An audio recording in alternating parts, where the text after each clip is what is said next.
In a legislative session that's been largely defined by education and social policies, only in the final weeks have lawmakers largely turned their attention to another top issue: border security. If you look at public opinion on immigration and border security, this bill you would expect would sail through a legislature dominated by Republicans. In fact, nearly 9 in 10 GOP voters say they want the legislature to increase border security funding, based on the latest data from the Texas Politics Project. But as it stands, passing border security legislation could be a legal battle, thanks largely to a Supreme Court decision from a decade ago in Arizona versus United States. You have precedent that has affirmed this historic place, the supremacy of the federal government as it relates to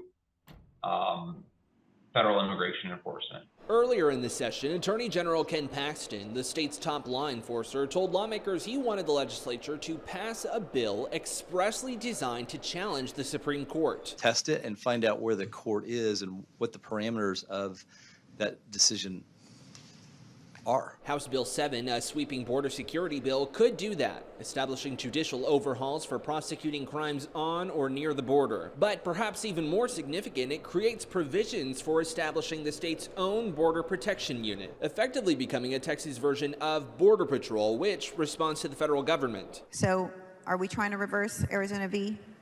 United States? The Attorney General is entitled to his opinion. Still, to the dismay of many Democrats and immigration advocates, House Republicans passed the bill. Representative Ellen Troxclair sits on the House Homeland Security Committee. There is a very real human element here and a story that needs to be told from the perspective of the border communities who are being decimated. That bill now heads to the Senate, where Republicans have expressed interest in such legislation. Senator Cesar Blanco, a Democrat on the Senate Border Committee, says he has concerns about the legislation.